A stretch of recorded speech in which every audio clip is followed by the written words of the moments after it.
animation one, and so on down the line. Then finally you have 30 points for your semester project. The grade scale is just standard 90 to 100 and so on. And then the schedule is here. This is approximate, of course. If we need to take more time on something, I will. If something goes quicker, it goes quicker. But this sort of gives you an idea of what to expect as far as the schedule goes. All right. Any questions at this point? Do we have class next Monday? No, you do not have classes next Monday. That's correct.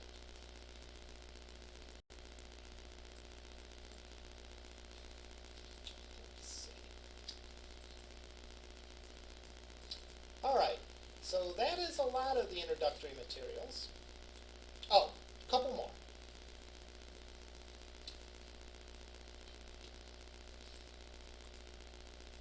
For this class, a lot of the assignments you may need to use material that you do not own the copyright of. For example, if you're doing a, if you're putting together an animation, all right, you may download you want to animate a bird flying across a lake. You may go and find a picture of a lake that you want to use as a background for your little animation. That's fine in an educational context to do that. You couldn't do that if you were running a business, or you really couldn't do that even if you just had a personal site. But for educational purposes, the copyright laws are a lot more flexible than they are in other situations. So what this fair use guideline handout is it's kind of a description of what you're allowed to take. The main thing is when you take something, don't take too much and give credit for it. So we can look at some of these real quick. Let's see.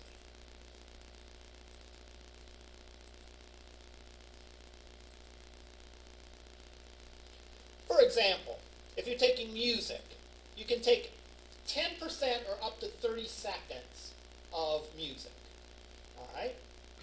So if you want to have a little, if you're doing your project, for example, and you want to play a snippet of a song, you can take up to 10% of it or 30 seconds, whichever is less.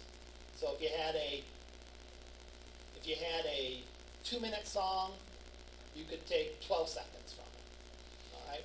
If it was a longer piece, you could take up to 30 seconds for it. So if you wanted a little snippet of audio to play or something, you can do that. And you can do that legally. That being said, you do need to give credit. Does that include like looping? I would say looping is fair game. So if you take a 12-minute snippet and loop it, or 12-second snippet rather, and loop it, that's acceptable. Do keep in mind, it's not like I'm sitting here with the copyright code looking for any little violation, and trying to nitpick on anything. I just want to make sure that we respect copyright in this class. All right, and the main thing is don't use too much. Give credit where credit is due. All right, that's the rules. All right. Oftentimes this class meets. Oftentimes spring semester started a week later. All right, so. In this class, a lot of times the very first class wasn't held on a Monday, but it was held on a Wednesday, because the Monday of that week is Martin Luther King week. Well, that being said,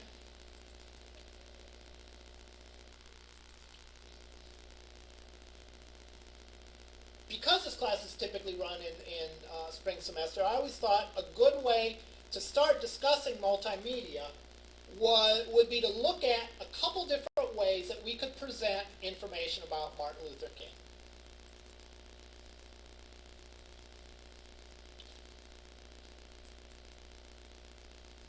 All right. I have 3 ways here. And we'll talk about the relative advantages and disadvantages of them. All right. The first is a text of his I Have a Dream speech. So if we click on this link, we can see the text of the speech, a transcript of the speech that was made. Along with the transcript, there's a photo or two, I think. That's one way that we could present this material. Let's assume that, maybe we're teaching a history class to high school students. One way we could do it is we could put the text. Here's a second way we could do this.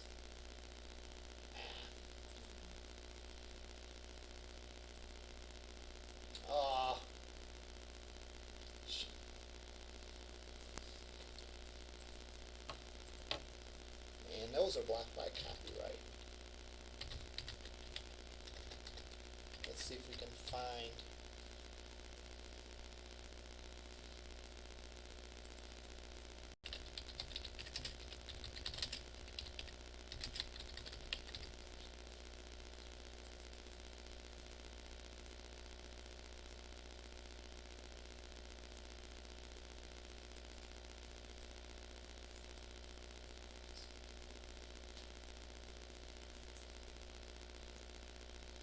Okay.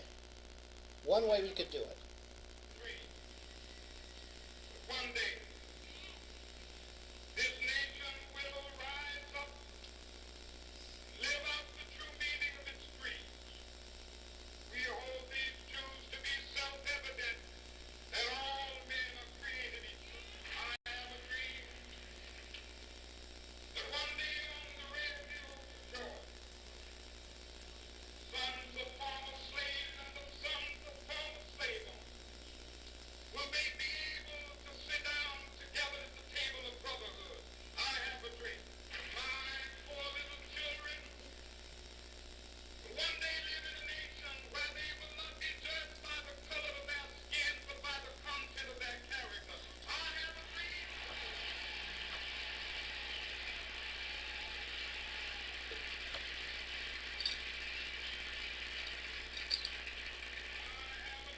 That one day every valley shall be exalted. Every hill and mountain shall be made low, the rough places will be made plain, and the crooked places will be made straight, and the word of the Lord shall be revealed, and all flesh shall see it together.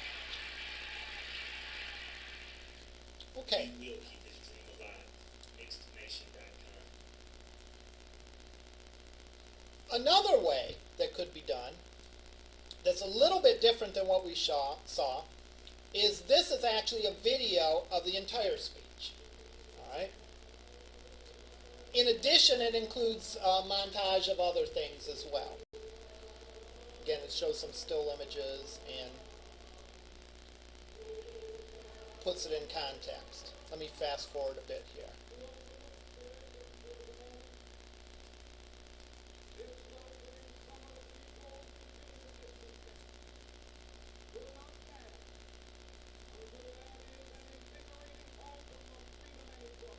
Okay, let's consider the three possibilities that we had here of presenting this material to a high school class. And let's consider the respective advantages and disadvantages. I'll summarize those three choices this way. First option was text and photograph. The second was a video excerpt. And the third was a full video. What are the respective advantages and disadvantages of each of these techniques?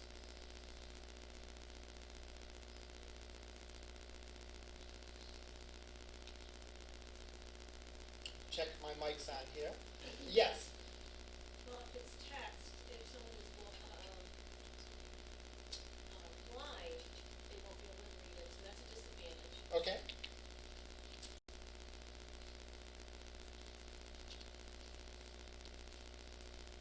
And even if they're not blind, maybe if they're having visual issues, visual impaired, could be a problem.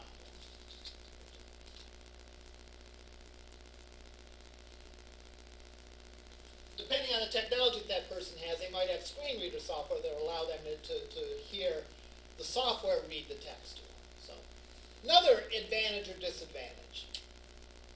Yes? The disadvantage of the full video could be that it might be too lengthy and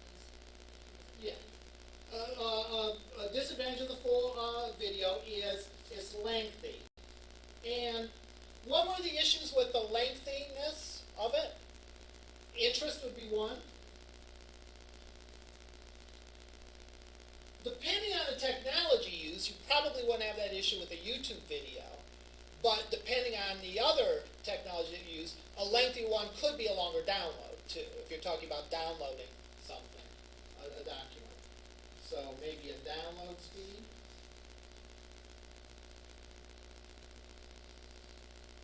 All right. Depending, again, if you notice even, for example, if I was a high school teacher, all right, I might choose depending on how it fit in my lecture, I might choose the excerpt over the full video or vice versa, depending on how much time I was allocated to the topic. All right, but again, it's possible that that could be too long. Other advantages or disadvantages? Pick one, and yes. I'd rather use text as a teacher if you want to analyze a speech. Okay. Why is that? It's right there before you. You can see where the summaries are. You can see all the references and metaphors. It's just much easier when the text is in front of you. Okay.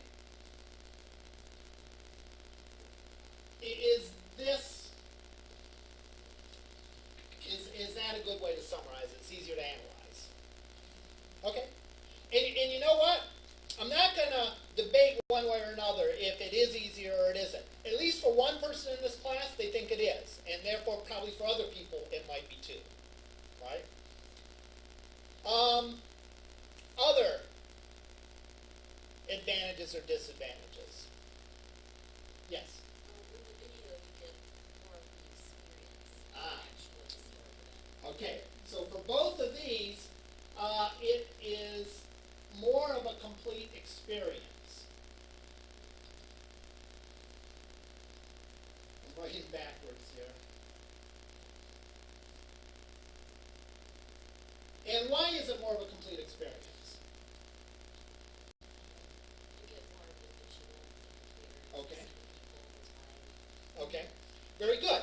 There's a lot of information in that video that might not be obvious from the text. Where it took place, I don't know, the text might have said where it took place. You get a sense of the time.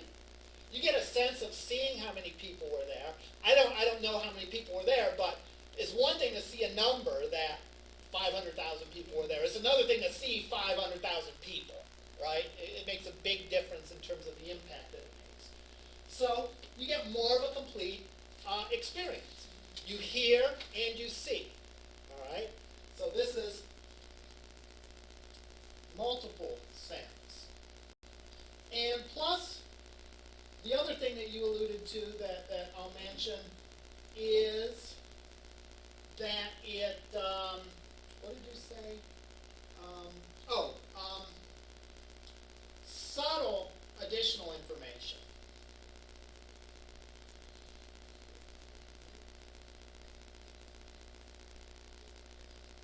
I saw someone else had their hand up. Yes. It brings an emotion.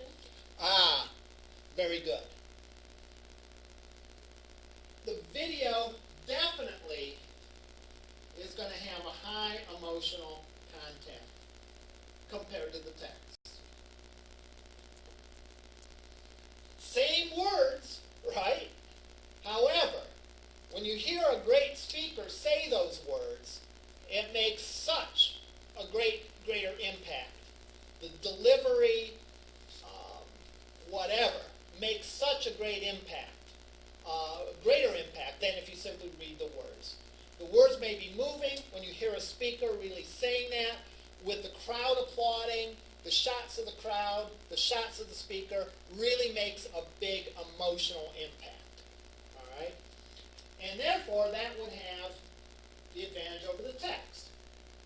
Which of these, okay, so we'll say both of the videos allow for a higher degree of emotional involvement than the text. Which of the two videos do you think would evoke a higher emotional response?